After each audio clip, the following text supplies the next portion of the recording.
Hi hello అందరికీ నమస్కారం. Welcome back to our channel. మీరు చూస్తున్నది మన తోటలో ఉన్న లేలేత గోంగూర మొక్కలు.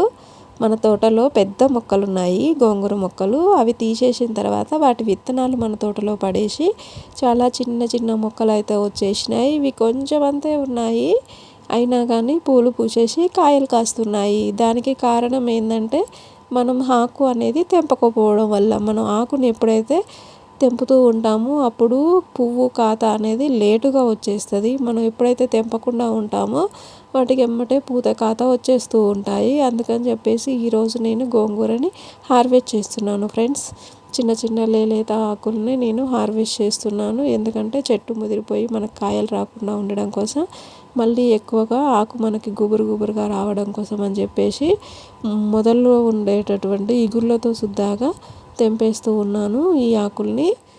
ఇలా ఈ గోంగూరని తెంపేస్తే మనకి ఇంట్లో కూడా పని చేస్తుంది కదా. మనం గోంగూర చట్నీ చేసుకోవచ్చు, కర్రీ చేసుకోవచ్చు, ఇంకా ఇందులో ఒట్టి చేపలు అలా ఇలా అన్నీ వేసుకొని వండుకోవచ్చు కదా. పప్పులో కూడా వేసుకోవచ్చు గోంగూర. మనం ఏ విధంగా వండుకొని తిన్నా గోంగూర టేస్టే వేరబ్బా. ఎందుకంటే గోంగూర పులుపు ధనం ఉంటుంది, ప్లస్ ఐరన్ కూడా మనకి సంబంధించింది. ఐరన్ కూడా ఎక్కువగా వస్తుంది కాబట్టి గోంగూరని ఖచ్చితంగా తినాలి. మా పెళ్ళైనప్పుడు మా వారైతే గోంగూర అస్సలు తినకపోయేది, కానీ ఇప్పుడైతే గోంగూరని ఖచ్చితంగా తింటారు. ఏ విధంగా చేసినా తింటూనే ఉంటారు గోంగూరని.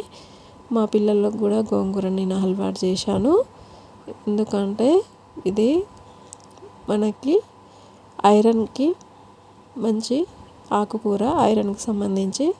అందుకని చెప్పేసి గోంగూరని ఖచ్చితంగా తినాల్సిందే. ఏ కూర తిన్నా తినకున్నా మన తోటలో గోంగూర మనకి ఎప్పుడంటే అప్పుడు, ఎంతంటే అంత ఫ్రెష్గా దొరికేస్తుంటుంది.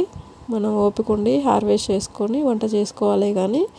కానీ ఎప్పుడు ఆకుకూరలైనా తినేది, కర్రీస్ కూడా వండుకోవాలి కదా అనుకొని ఆకుకూరలు పక్కన పెట్టేయడమే ఫ్రెండ్స్. కానీ మనకి అన్ని రకాల ఆకుకూరలు అయితే మన తోటలో అవైలబుల్ ఉన్నాయి ఫ్రెండ్స్.